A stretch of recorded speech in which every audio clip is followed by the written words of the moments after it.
you need to factor in how much time you want to have for stuff that is not money, right? How much time do you want to have for rest? How much time do you want to have for leisure? How many hours do you want to work? Life feeds work and work feeds life. There's a lovely balance that they're nurturing each other. Reiki, in its own way, kind of whispered this to me and just said, why don't you believe that you can make a living and choose your own path? Welcome, friends, to the Reiki Women Podcast, an exploration into the profound depths of the system of Reiki from a Japanese spiritual perspective and how that relates to our modern lives. We are keeping it real to Reiki's origins, challenging the New Age stereotype that things like crystals, chakras, and angels are authentic aspects of the system. I'm Bronwen Logan, and when I'm not writing best-selling books about the Japanese system of Reiki, 75,000 readers and counting, I'm here debunking outmoded Reiki myths and coaching individuals and groups through my website, Reiki with Bronwen. And I'm Michaela Daystar, lead teacher and weaver of Heartscapes Reiki, connecting the dots between Reiki and environmental and social justice, because our individual healing cannot be extracted from healing relationship with the collective and with the land. And I'm Carrie from the Reiki Healing Society, here to help you transform your Reiki practice into a thriving, prosperous business. Because while passion fuels your purpose, it's time to make it sustainable, authentic, and beautifully you. We're three women diving into the heart of Japanese Reiki. We're building a community that centers women's voices and inspires well-being. We're not just for women, we're for everybody. Come join the conversation. Hello and welcome back to the Reiki Women Podcast. It's so lovely to have you here, and we're going to be talking about kind of a little spicy topic today about spiritual capitalism. And this topic stems from, maybe less spicy, maybe a more lukewarm topic, but something that probably everybody in the world of Reiki, if you've ever taken a Reiki training or just even put yourself in the shoes of thinking about becoming a Reiki practitioner, you probably have had to think about well, first of all, I'm drawn to Reiki because it's something that really feeds me, it supports me, it's a gentler and more healing oriented way of making money potentially, or even thinking about bringing Reiki into an existing work or career path that you're on. But that can be in somewhat of a conflict with the origins of Reiki thinking of it as really primarily a self-practice, something that you do for oneself, for your own spiritual growth and development, and how that has shifted over the last 100 years to be also something that we do and we hold space for others as Reiki practitioners. And it's something that, at least for the three of us here and probably many, many other people out there, is that, offering Reiki is a substantial portion of our income and our career path. And so how do we hold those kind of conflicts together? And how do we address spiritual capitalism in our practice? In the sense that we're not trying to suck the life out of ourselves to do what we do, but actually to be doing something that gives us more life. So, and more freedom and more abundance. So, Michaela, you broached this topic, and I think you have a lot to say about it. So I'd love to pass the baton over to you. Tell me how you've navigated working with spiritual capitalism and what you think about, our modern application of Reiki as a career path. Yeah. Yeah, part of what makes this topic spicy is the obvious elephant in the room is that the three of us have all made Reiki our jobs, and at the same time, and I entered Reiki. I took those very first classes, definitely with a mind towards, the purpose being, partly for this being part of my work. That is a mindset that over time for me really shifted as far as what the purpose of the system of Reiki actually is. And at the same time, I was developing my Reiki practice as my job. And one of the things that consistently shocks people that I work with, talk with, students that I have, when they have come to studying Reiki with me from a Western Reiki perspective, is the mindset shift that Reiki is fundamentally a self-practice. That the intention of this system as it was designed and developed was and is a practice of spiritual self-development, part of an enlightenment path inside of, Japanese spiritual traditions. That it's really, more akin to being a practitioner of like a clergy person or a monk or even a priest, if we were to look at various traditions, more so than a like healer or wellness practitioner or self-help coach or various other ways that it kind of shows up in our modern job spectrum. And it's a place of inherent tension that I have inside of myself and that I consistently see with my students. And the reason that it came up for me is that I had a really wonderful, robust conversation with my current group of students about this topic this weekend. So it's really kind of fresh in my mind. And part of what we were wrestling with is this paradox that the way that this group of students has been learning Reiki for the past 9 months with me and my program, the way that I've been practicing and studying it for the last 8 years, is with this fundamental fact that Reiki is inherently a self-practice, that it is intended to be, all of the elements in the system of Reiki, including touch, are intended to be self-directed, to be about cleansing and clearing our own mind and body and heart so that we can be more of who we are in the world. We can move through the world as an embodiment of the precepts and change the world from the inside out in that way. And then there's this observation that when we behave that way, when we practice consistently within these ways, through Reiki and through many other systems of practice, of course, from all over the world, that there's a benefit to the people around us. And that idea that we can impact other people's well-being with this practice became the entire focus of Western Reiki, through many different historical moments that we have discussed here on this podcast. And that there's something that, of course, is significant that's lost in our understanding of the system of Reiki when we look at it purely from that lens. And then there's this challenging, problematic, tense paradox that happens when we embed a practice that has the intentions that I just described into a capitalist system of extraction, where we are expected to contribute our labor to society in exchange for money. We're supposed to do that as long as we can until we are all done working, and then maybe we retire.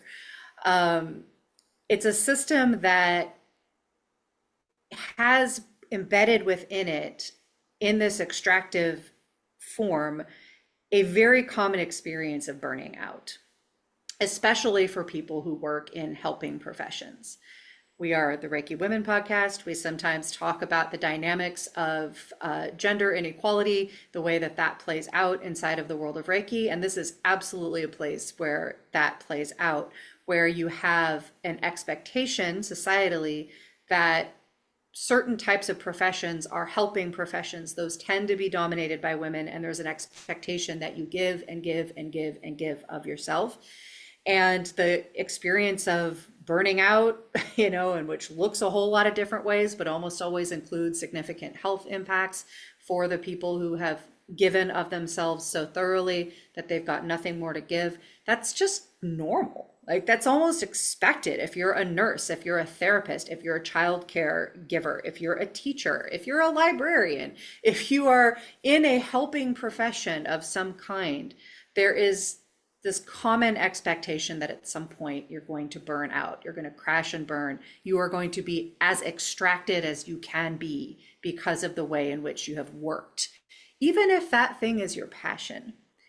And the thing that is so heartbreaking to me is that whether, even in taking it as a given that Reiki is a viable and important and beautiful thing to incorporate into our job, that it's so easy to import that model of extraction into the system of Reiki, that letting it operate exactly the same as any of those other professions, so that people are expected to give and give and give of themselves until they burn out, that gets duplicated inside of the system of Reiki as it is enacted in the job force.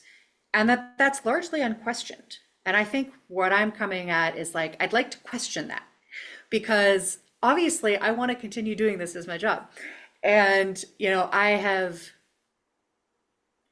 been working with this question of how do I get my needs met financially, but ultimately, any financial needs really comes down to the things that those finances support, having a place to live, having the things that we need, having leisure, having, being able to be responsive to life, right? Getting our needs met is a bigger category than money, but money is that vehicle that we use to get those needs met for the most part. What I've come to in wrestling with this question and feeling this tension between Reiki as it's intended and Reiki as we have developed it here in the West, including myself, it's my job, is that we can actually be a lot more creative with how we engage as Reiki professionals. And at the very least, we can question and we can keep at the forefront this expectation that we would be a Reiki practitioner in the same way that we might be a nurse or a teacher or any other profession, where the expectation is that you're going to give and give and give until you burn out. Now, I don't think that expectation should exist in any of those professions. That is a huge problem. And taking that apart, questioning that, has got to begin somewhere. So why not in a profession that actually comes from a completely different mindset, that this practice is about filling ourselves and radiating that fullness and that nourishment and that resourced way of being outward into the world, as opposed to pouring out all of our resources for others until we have nothing left. So I don't have a perfect solution to that, but I do think it's something we should talk about, that we should agitate a little bit and we should question. So I'm curious how this lands for the two of you, where you have wrestled with this or not, and maybe how you've started to solve this problem for yourself. There's a lot in that. I think that just coming from the back end of what you were saying, often it is our worldview and how we see. You talked about being creative, and I think that's a worldview, right? We can see it as something that, oh, I can only do treatments on people, and Reiki 1 classes, Reiki 2 classes, and Reiki 3 classes. You can just start making all these rules for yourself, and that would be your worldview of what it means to be a Reiki practitioner. Or you could change your worldview and you could think, I'd like to work in this area.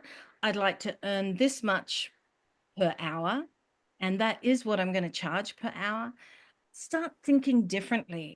I think one of the problems for us is that when people do a Reiki class, they think it's like a dream. I've heard so many people say, wow, like they might start doing like Reiki 1 and then Reiki 2 and then Reiki 3. And as they're going along, they're like, when I started this, I didn't want to do it as a job, but now I really would love to be able to do this as a job. So it's this idea that there's this possibility that maybe I could do this. And it's like a dream.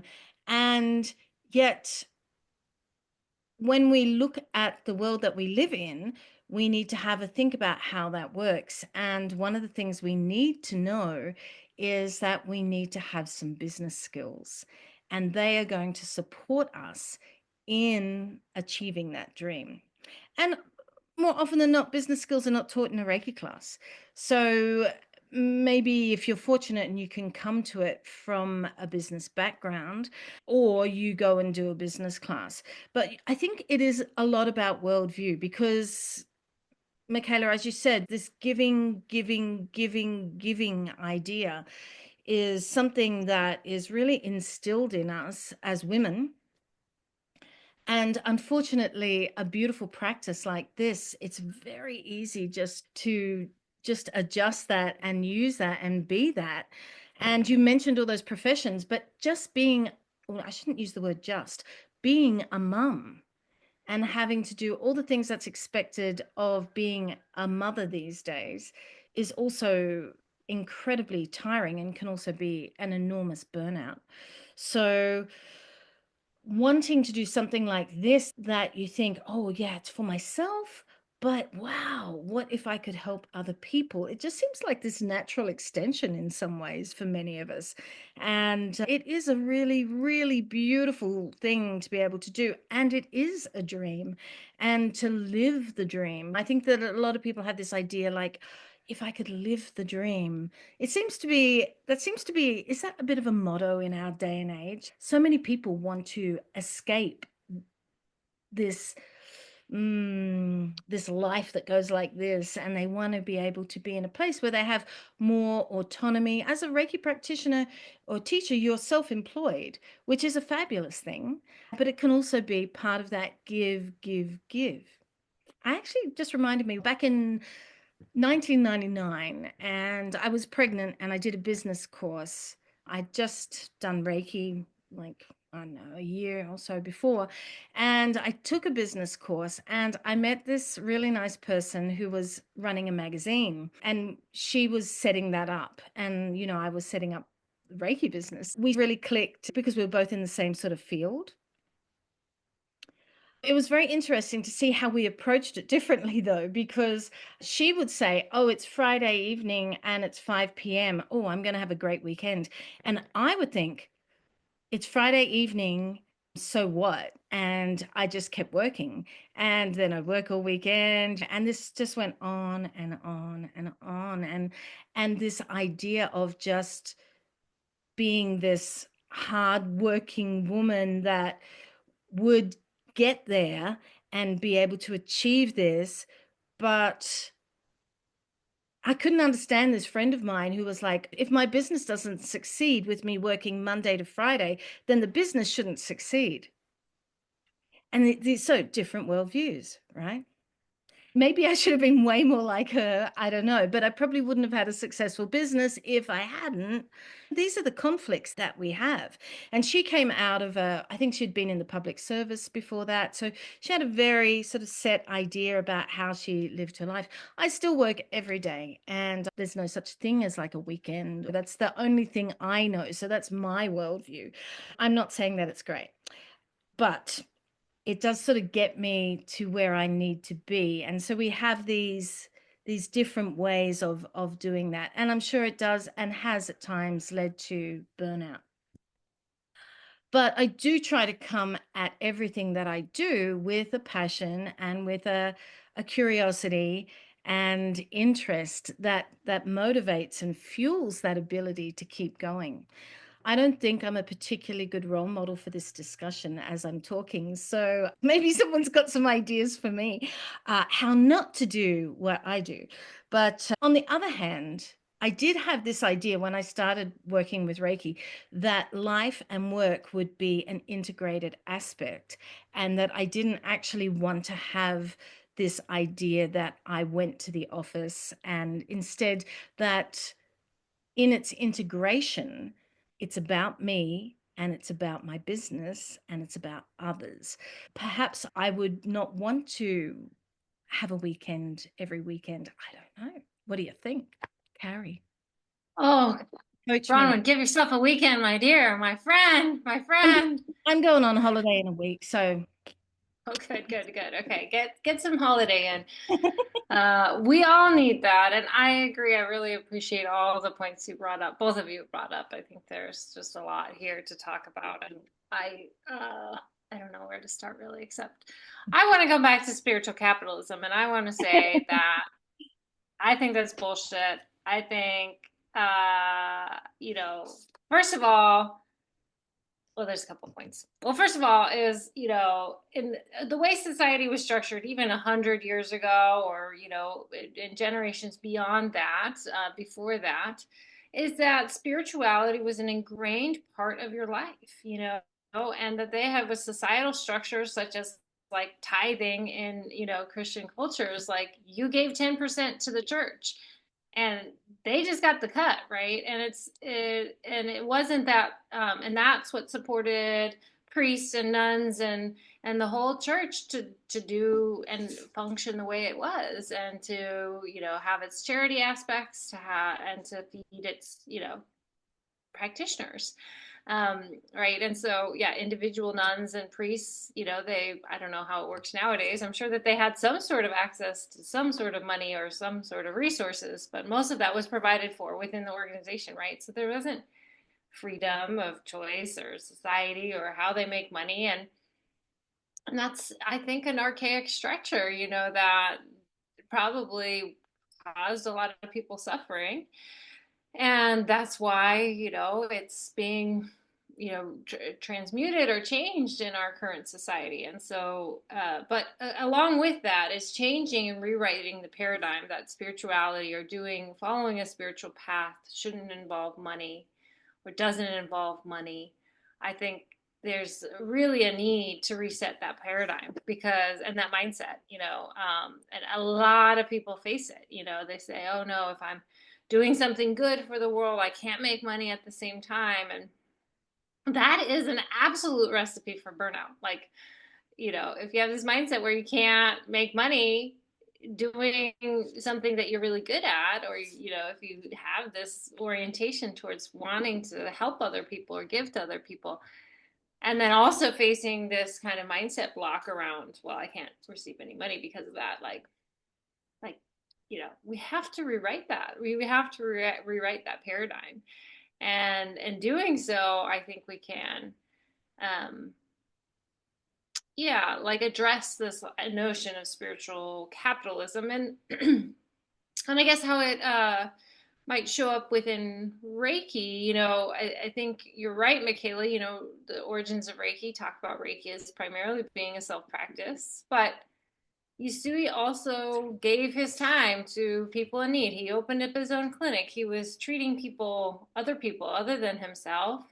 He was doing trainings. He was charging money for them, I believe. And I understand also that, you know, like, from my understanding, the Gakkai that he formed, the society that he formed, one of the rules there is that you don't charge for Reiki trainings, don't charge for Reiki services, and that's kind of a strict rule that they have for their members. No, I'm not sure if that is accurate, but it does seem like a legacy of that. But we can also look to Takata, right? Takata was charging for her services. She charged a reasonable rate for Reiki level 1 and 2, but she charged a very high rate for Reiki 3, with the understanding that, you know, $10,000 was the going rate at her time, or that's how much she charged her students.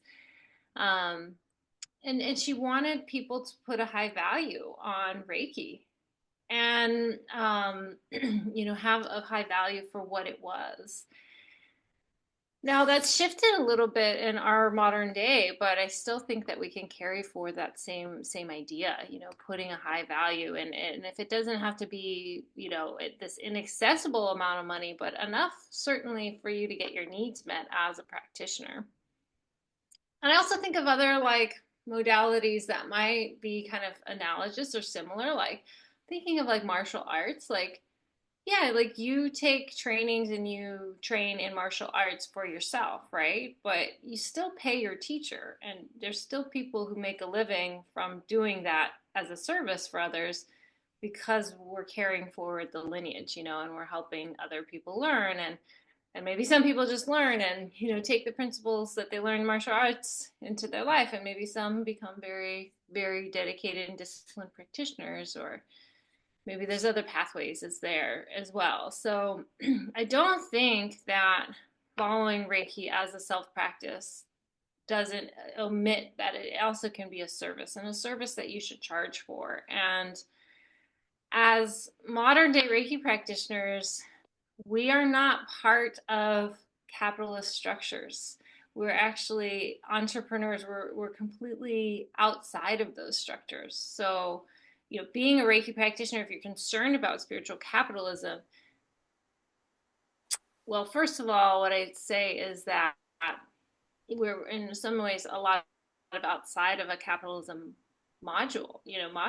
we're on our own. We're not like part of a corporation. We're not fueling labor to a bigger organization, or not putting our labor into a bigger organization or a bigger picture. And we're really standing on our own 2 feet. And that in and of itself is something that, like, I feel like makes us somewhat powerless in the world of structure and society, because maybe it just makes us powerful too. I don't know. But like, I got really upset about spiritual capitalism within Reiki, within yoga. There was a big conflict about that, and people saying, oh, these yoga practitioners are just learning this, healing art from another culture, and they're just doing it to make money. And I'm really upset about that, because honestly, like, I've never worked harder to make so little in my life than teaching yoga, because people don't value it and they don't put the right value into it. And it is more valuable than we price it in society and structure. And I also feel as a yoga practitioner, we are fairly like, we're not responsible for society or capitalist structures either. Like, I'm not an economist, like, working for Wall Street, making a living that way off of capitalism. I am simply just a pea in the pod, folks. Like, I am not responsible for society's inner workings. Like, and I have to be a part of society, and that is, I have to make money. I have to make money to live. I don't have the societal structures of a church or a school or other ways of making money. So I do it based off of my interactions with the people around me, and building my client base. My client base is my foundation, and that's people who come in and out of my practice all the time. So I just think that, it's important as women in this day and age to really recognize the value of what we give. And for generations and generations behind us, women were not compensated for the work they give as mothers, as givers. Even look into Hollywood, right? Like, how many women actresses are like, they're making like 10% of what the male actors are making in movies.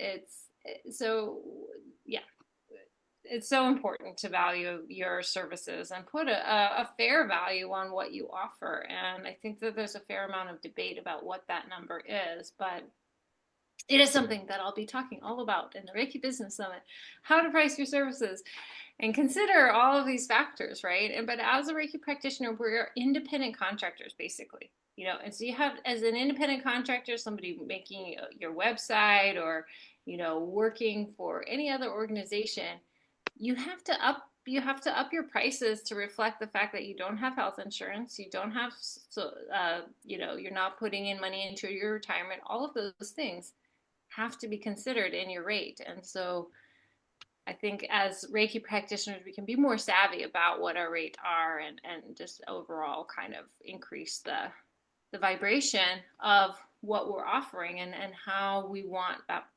effort to come back to us. Both of you spoke a little bit, and I know I'm rambling on here, but a little bit about burnout at work. Whether you're like a mom, you are a nurse, you are a teacher. I forget, there's some other examples, and burnout can happen in any profession. And I think, coming to energy work and Reiki in particular as a recipe for burnout, as a remedy for burnout, is a beautiful thing, right? It is actually really, like, it can be that medicine for burnout. And I think sometimes the mindset is, I'm so burnt out about doing this thing, whether it be nursing or teaching or whatever, I want to do something else. But that other thing might also be a lot of work too. It might be a lot of work, maybe more work than the current thing that you're doing. And so the mindset shift that I encourage my clients who are working through with burnout is like, why is this job so draining for you? What is missing for you? What piece are you, working with? Or what's the mindset that is maybe contributing too much to this burnout? Because as a therapist or um, as a teacher or as a counselor, hopefully you get like paid time off and you get like, time where you can, and benefits. And those are none of the things that you have as a Reiki practitioner. So those are the things that burn me out as a Reiki practitioner, that I don't have those things. And I have to work really hard to compensate for that. Including, working a lot on weekends and 7-day work weeks and things like that. And I haven't had a paid day off in a long time. So, like it's like being grateful for those aspects of, working a more traditional job as well, I think, and being able to like kind of balance the pros and cons of any path or career choice that you make. But I think for those of us on the path as Reiki practitioners, like Bronwen was saying, it is sometimes a 7-day a week kind of thing, and creating greater boundaries around our time and time commitments and how much we charge for our services is so important and so important. And if you haven't taken off a day in a few weeks just to breathe, to go on a walk somewhere, to get your laundry done or whatever it is, like we need that too. So I think that when it comes down to it, this conversation is a lot about sustainability. Like, how do you make Yeah. this path be more sustainable for anybody? Yeah, I'm not sure if I have the answers for that, but I've been blabbing on. But and I think actually, I'm facilitating this conversation. But so speaking of, I'm sure you have some amazing things happening in your Reiki kitchen right now. So maybe we'll take our little pause in our episode program and talk about our current offerings, unless you want to continue this conversation too. So, but I'll pass it back to you, Michaela. Yeah, well, yes, as we have acknowledged, this is in fact our job, and so yes, we can let you know what's coming up in our three spheres. So I will let you know that right now I have a catalog of online self-paced classes that are all on sale. So for the springtime until the 15th of May, which is next week. So all those classes are 10% off with the coupon code TAKE10. And that information will be down in the show notes. The link to find them and the link and the coupon code to get them at a little bit of a discount. Explore your intuition, explore the origins of Reiki, explore the three diamonds, make your practice trauma informed, all of those things and more will be on sale through the 15th. That's me. What you got? Well, I just wrote a blog, so I'm going to tell you about that. I'm going to direct you there. So I just wrote a blog called The Samurai Origins of the System of Reiki. It's sort of what I was saying before, to do something, I feel the need to be motivated, curious, interested. So it's following my interest, and I'd love to see you as a part of my community. If you'd like to join me on my Facebook group, Friends of Reiki with Bronwen, or just sign up for my newsletter at my website, Reiki with Bronwen, and you'll get lots of those sorts of things that are there for you. They are free. So sorry about that. I should be charging, right? But no, kidding. It's nice to do, as I said, just because you're inspired. And I like to be inspired. So pop along to my website, have a look at my latest blog, and let me know what you think about it. I'd love to hear. How about you, Carrie? It sounds like a really cool blog. I'm definitely going to check that out. Let's see. So just related to this topic, I'll be a presenter. Michaela and I are both actually presenters at the Reiki Business Summit. It's happening in September.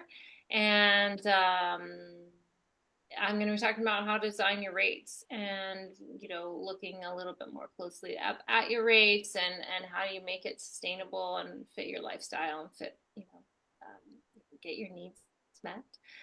So it feels very relevant to this conversation. I think there's still an early bird special for the summit for the next couple months or so. So if you're interested in joining us for that, I'm sure it's going to be really helpful. And not only my topic, but there's going to be many other topics that are relevant to Reiki practitioners. So I'd love to see you there. What are you talking on, Michaela? I'll be talking about how to create really skillful online teaching experiences. So how to create a sacred space online in an online teaching, and then also just how to make that experience smooth, both on the technical side and on the teaching strategy side for when you're teaching in an online space, which we increasingly are doing. Yeah. So I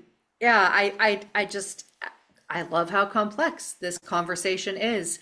I wanted to push back on something that you said, Carrie. You said that we as Reiki practitioners are operating outside of capitalism or something to that effect. And that's not actually true. I'm not. I own a business. I pay business taxes. I have liability insurance. I have a business license. I am registered with my city and my state as a business. And the majority of businesses that form the foundation of a capitalist structure are small businesses, including solo entrepreneurs such as ourselves. So we are absolutely in lockstep with a capitalist system if we are operating in any of those ways. And that's not a bad thing. I'm not judging that. Obviously, it's what I'm doing.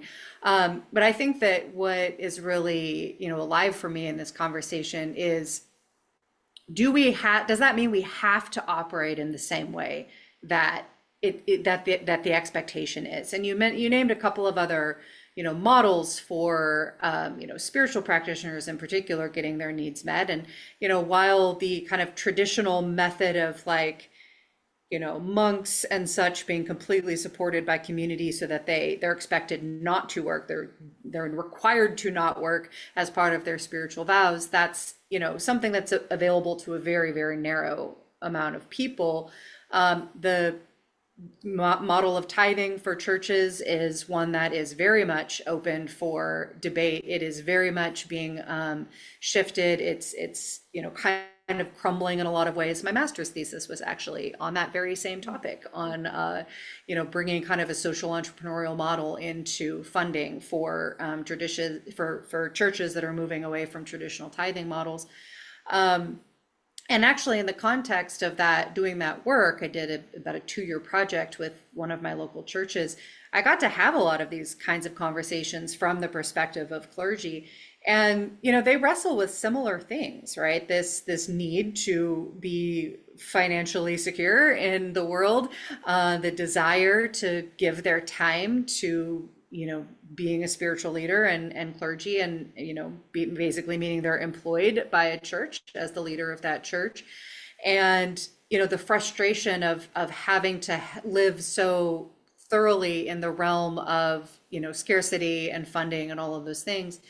One of the insights that came from those conversations with one pastor in particular that I think has informed my work with Reiki, and I think is really part of this conversation, is that this pastor was really disclosing that part of the kind of frustrated, stuck place he was in at that time is that he was so overwhelmed and so overworked and so stressed and so burnt out from being the leader of a large church in our town, and all of the responsibilities that brings, all of the interpersonal energy that requires you to spend, as well as a lot of logistical energy, and a lot of financial energy, that he'd actually really set aside his personal practice quite a bit. And he was kind of realizing, my relationship with God, my intimacy with spirit and with prayer and with just times to be, a being in the world and be with nature, and, all of the things that had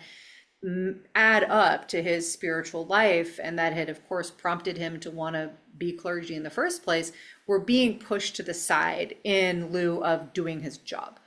And he was really in a lot of grief about that, and over time really prioritized turning back towards his own practice as the pillar and the foundation of his work, the reason he was doing his job in the first place. And that made a huge difference for him. And that really impacted the way that I thought about Reiki as I was starting to build my practice, or this was around the midpoint. So right around that time when I was starting to study Reiki from its Japanese origins and having this mindset shift of, oh, this is originally a self practice. This wasn't necessarily originally, about a service to other people necessarily. And that the service, at least initially, was more about teaching and creating spaces where others could learn these practices as a self practice for themselves. And so I'm really gratified to see that in our Reiki community, there is a increased emphasis on self-practice. At least I've seen that. I don't know if you have seen that, but over the 10 years that I've been practicing, I've seen an increased conversation about self-practice as the focal point, right? As the starting point. And that if we're not consistently nurturing that practice, then, number one, we might not be in great integrity with our practice, but, and also we're going to be much more susceptible to burnout, much more susceptible to kind of falling into these traps. So that's, one of the first pieces that I think is really part of the medicine for, yes, operating, very few of us can opt out of capitalism at this stage. Now, the whole thing is kind of in the process of collapsing. So we might not have an option. We might just need to build something completely different in the near future. Who's to say? But, for now, we are all operating squarely within a capitalist system. And very few of us can just completely opt out of that. Tiny minority. So how do we really make that work for us? So centering self-practice absolutely is a big part of it. Bronwen, you had mentioned getting business training. I've mentioned before in the space, Carrie and I met in a really wonderful business training program designed for solo entrepreneurs in artistic and creative and wellness and spiritual sorts of professions. It was a really great fit. And one of the things that they really emphasized in that program, really from the start and all throughout, that I so appreciated, this was such a mindset shift, was that when you're thinking about the scale of your business and what are your offerings going to be and how much are you going to charge, be sure to factor into that the type of lifestyle that you want to live. And it's easy to jump to like, well, how much money do I want to have for vacations? And how much money do I need for this? And how much money do I need for that? And they were saying, you need to factor in how much time you want to have for stuff that is not money, right? How much time do you want to have for rest? How much time do you want to have for leisure? How many hours do you want to work, right? Start with that question instead of how much money do I want to make? How many hours am I willing to work? For some of us, and how do we want those hours to be distributed? So Bronwen, you were talking about you work 7 days a week. I tend to as well, but I work very few hours each day, relatively speaking, right? And that works well for me because of the way that my mind works, the way that my pace is, the way my energy is. I tend to kind of have these bursts of energy and creativity. And so I want to like get those out while I can. Weekends are when I schedule my classes, so I pretty much work weekends. That works for me, but I have a lot of leisure time because when I sat with that question of what kind of lifestyle do I want to have, it's like, I want to have a lot of time for gardening, for connecting, for, all these other things. And that meant that I was going to have less time for work. That has to factor into what we charge, as Carrie, you're going to speak to at the business summit. How do we think about what we need to charge in light of the type of lifestyle that we want to live? For me, part of that answer was that I simplified how much money I needed. Like I simplified my life quite a bit. The experience of going through COVID really helped that as well. The idea that, taking long periods of time to not be on that hustle is actually a desirable thing, a good thing, that, we shouldn't just work because we're expected to. There needs to be a lifestyle enhancement to that. And one of the things that we have been sold in this capitalist society is that we need so many things that cost money. And so like decreasing what I think that I need has been a huge part of that for me. And this does not work for everybody, but part of how I have solved this well, solved is maybe too strong of a word, how I am addressing this in my life is that I have found other ways to meet my needs, right? If we want to really actually operate outside of a capitalist system, then leaning into community, leaning into barter, leaning into shared resources. And so I've done all of those things since 2020, since COVID shut down my business entirely. I had to get really creative with how I met my needs during that time. And those habits have stayed with me. They became a way of life. So I do a lot of resource sharing in my community. I do a lot of barter. I raise a lot of food as much as I can in the city. I've found other ways to meet certain needs that don't require money and therefore don't require my work hours. And so for me, that's kind of the patchwork that I've put together. That's not going to look the same for everybody. I'm loving the conversations I'm having with my students, helping them find their creative solutions to these things. One of them is kind of leaning in a similar direction as me.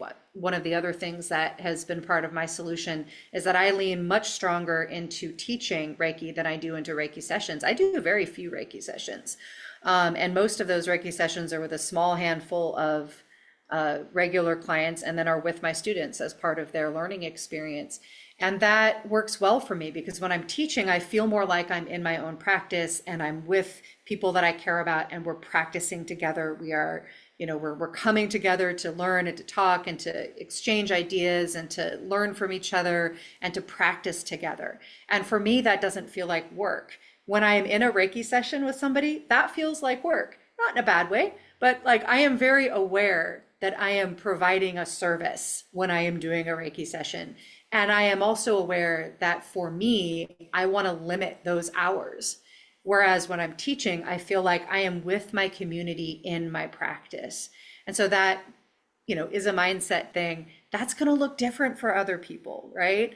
One of my students is like, I love being in Reiki sessions. I feel so alive. I feel so energized when I'm in Reiki sessions. I can do it all day and it doesn't burn me out. Awesome. Like she knows that about herself. It's different for me. So self-awareness is an important piece. How much time are we willing to commit to work? Therefore, what kind of lifestyle do we want to have and can we have? Therefore, what do we have to charge for our services? How else can we meet our needs? And truly, how do we want to spend our time in the way that really feels like we are lit up and we are engaged in our work in a way that feels generative instead of extractive? For me, those are the ways to be in this paradox of, yes, we need money. Yes, we want to have a business. We want to be acknowledged for that. We want to be in the ecosystem of that together. And we want to do it in a way that looks different from an extractive model where we're expected to give of ourselves until we've got nothing more to give. So that's what came up for me. Wow. Oh, well, I had a couple of thoughts on that.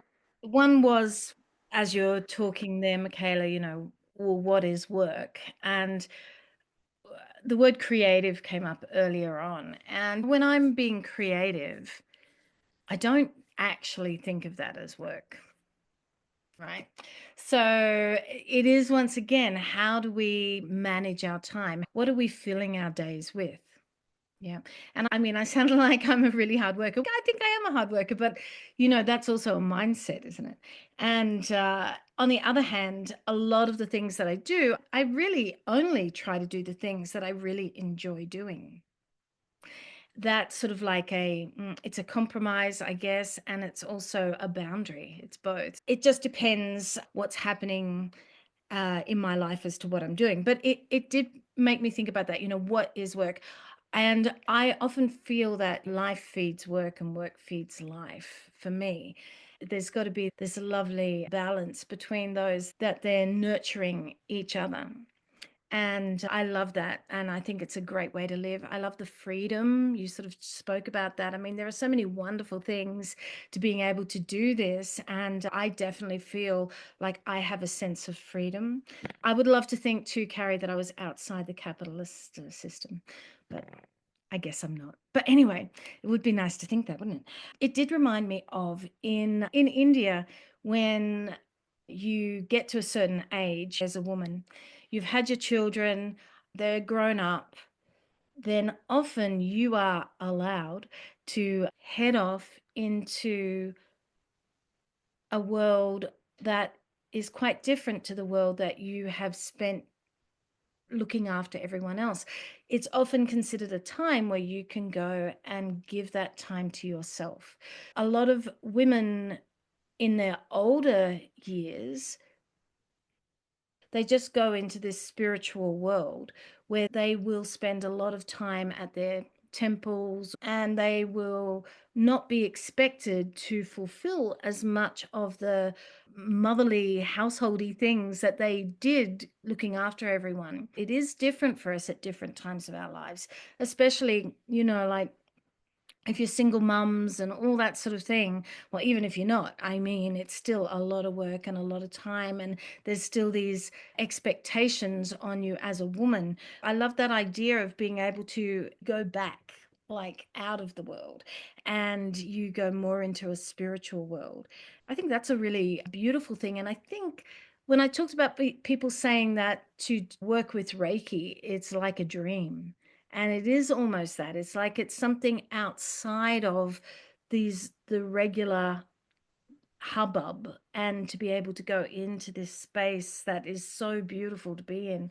If we decide to do that earlier in our lives, then yeah, then we possibly need to look at how we're going to make a living doing it. And that's when the business thing comes into it.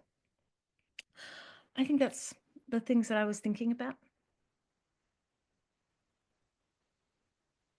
Well, yeah, I love what you were saying, Michaela, and I really just applaud you for being so creative and so passionate about, restructuring your life and living based on your values and your integrity and the way you want to live, and I think that's a really important consideration when, as Reiki practitioners, what is your ideal lifestyle? Like, how do you want to work? How do you work best? And I agree that, like, I don't actually get a whole lot of days off either. I mean, it kind of ebbs and flows based on my kids' schedule and things like that. But especially now while my kids are in school, weekends are pretty high priority for me to be doing Reiki trainings and other things. So I do work a lot, but I also have lots of pockets in my day that I use for myself, for my own practice, to get, to live my life, to support my family. And so that's really beautiful. It's really beautiful, and it feels really good to work for myself. Like, I really love that aspect of it. And I appreciate, yes, that I am part of the capitalist structure. Damn it! Are you gonna make that into a short? Capitalism. But, well, with lack of a better structure, maybe we'll create a new paradigm. I don't know, but I'm living under the paradigm that I'm in. And yeah, I think it is important to take your power back and analyze, how we can be a part of that, or when it serves us, or maybe doing other things that don't serve us, or, when the capitalist paradigm doesn't serve us. So, but I guess, I mean, I'll just be honest, like, I want to make money doing what I do, and I don't want to, like, not have enough money at the end of the month. I don't want to be broke all the time. I want my, and it's something that I struggle with, honestly, for sure. And I had this realization, or maybe Reiki in its own way kind of whispered this to me and just said, like, why don't you believe that you can, like, you can make a living and choose your own path, and that you can do that, and that there's that freedom to do that. And I think that that's something that really fuels my joy and my passion, is that I do get to do things that, like, I absolutely adore. Like, I got to teach a yoga class today, and that's a privilege for me, honestly. I love teaching it, and it's not one that I could really do. I couldn't offer that as part of a service or any other way, because if I was working a 9 to 5 job, right, I, like, on top of that, like, that would be so challenging. time-wise and energy-wise and so forth. So yeah, I just love that we can restructure things and make it work for us and make it be really creative, and yet at the same time in our own way kind of dismantling some of these paradigms around money, finances, how we give back and how that supports us in our life. And I was loving to Bronwen what you were talking about in the Indian culture, and it's just a really beautiful thing. And my understanding of it is that after you've lived your life, like in your elder years, we're only given so much time in our life, but those years are really considered a time to follow your dharma, which is like beyond what you do for a living and beyond what you know uh you know whatever you've had to do in order to serve your family or society or culture or whatever. But those elder years are your time for you to really find your joy and find what brings you the most meaning and purpose in your life. And so the whole society is built around that too, and that people and women and everybody in society is kind of given that window of time, or that's kind of the traditional window of time. And for me, following the yoga path for so many years, I feel like I kind of set that first. I was like, no, I need that first. Like, I need that first to just kind of figure out my stuff. And then I can put the railroad tracks down on, how I want to, earn and live and, profit in this life. And, that's in many ways what I've done. But I guess I just want to shift it out to all of you guys who are listening. And I hope that this is helpful for you. I hope that it helps you kind of figure out your path and your way as, somebody who's either, a giver and in a profession where you might not enjoy it so much, or it feels really draining, like how you could shift your mindset, how Reiki might be able to support you in doing that work and doing it with more joy and more fulfillment, more purpose. Or, if you like fully like, nope, I got to be giving my Reiki sessions and finding my own way as a Reiki practitioner. Well, I hope you find that this podcast is a good resource for you. I hope you find that, you can reach out to any one of us to support you on that journey as well. I think all of us have structures within our businesses to support other aspiring and emerging Reiki practitioners. So we would love to hear from you. How have you dismantled capitalism inside of your Reiki practice? What do you think about spiritual capitalism? Is Reiki just spiritually capitalistic? I don't know. I mean, I don't think so, but I've reworked it in a way that feels aligned for me and what I do. But I'd love to hear, and I'm sure we'd all love to hear from you about your own thoughts and experiences in this realm. So feel free to drop them in the comments. Feel free to reach out to us individually. Please feel free to join each of our groups. We all have groups, and we'd love to kind of continue and spur the discussion with you. We have a group for this podcast as well, Embodying Reiki. So find us on Facebook. And please do, if we could put a subscribe button, just put the red button right there, subscribe to our podcast. We'd absolutely love to keep you around in our community and keep you informed about our next episode. So thanks again for listening, friends, and have an absolutely wonderful day. We'll see you again on another episode of the Reiki Women Podcast. Bye.